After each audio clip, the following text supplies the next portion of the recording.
Hello there, and welcome to this episode of A Drink from Upstream. And today, as I'm recording this is Christmas week. So maybe first I should just wish you a very Merry Christmas. I hope that you're enjoying the holiday festivities and, more importantly, remembering what it's all about. I want to give you today 7 words from the Bible that I think, if applied on a regular basis and just allowed to really sink into your soul, will be 7 words that will change your life, definitely for the better, but they are contrary to the leading narrative in our culture.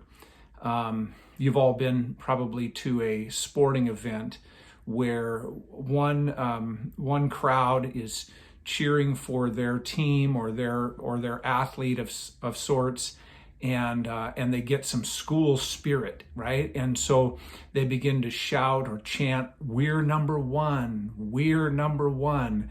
And in a sporting event, that's all well and fine, but it seems like that is kind of the inner chant or the inner cheer for the human race. We are ever jockeying for first place in our own lives.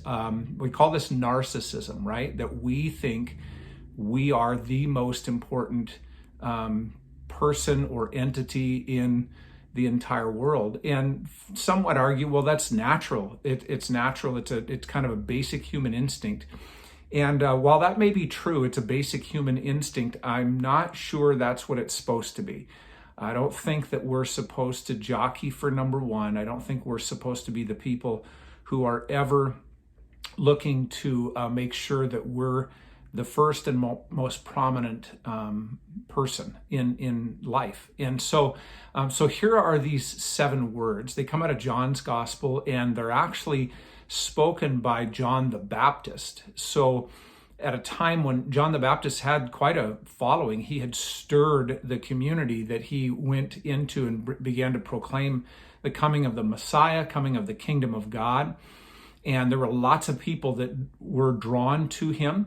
And then Jesus came on the scene, and then lots of people began to listen to and follow Jesus. And it seems that some of John the Baptist's followers were maybe a little bit jealous of that. And so they began to question John about that. And John makes this statement, just such a simple but profound statement. He says, pointing to Jesus, he says, "He must increase, but I must decrease." Now, what he's saying is, I've done my job. I was the forerunner for Jesus. I have completed my task, and now I'm going to fade away because Jesus is on the scene. And that's like the immediate interpretation of what John is saying there.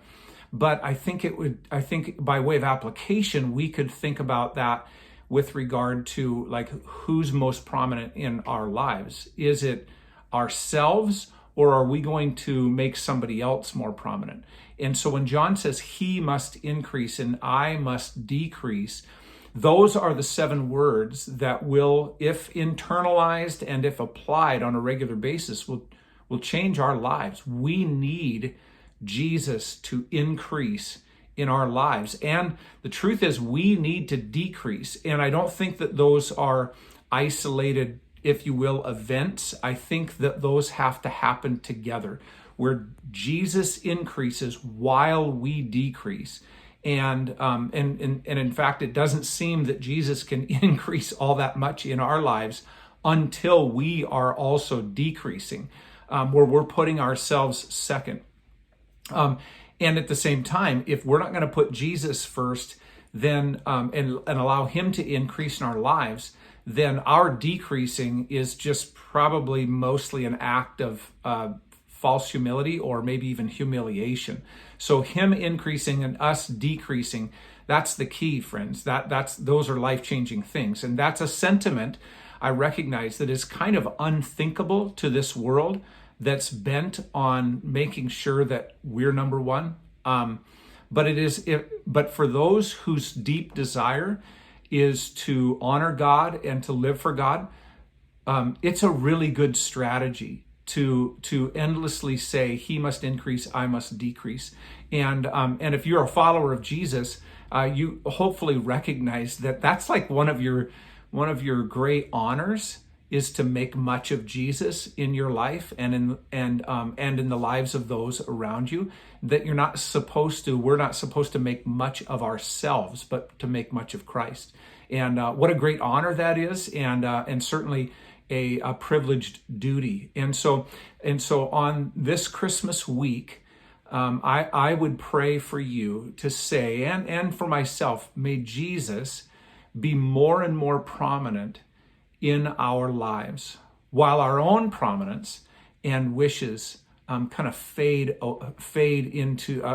from the spotlight. How about I'll say it like that? So may His prominence increase more and more in our lives, and may our prominence, our desires, may they let them take second place. Okay, God bless you. Merry Christmas.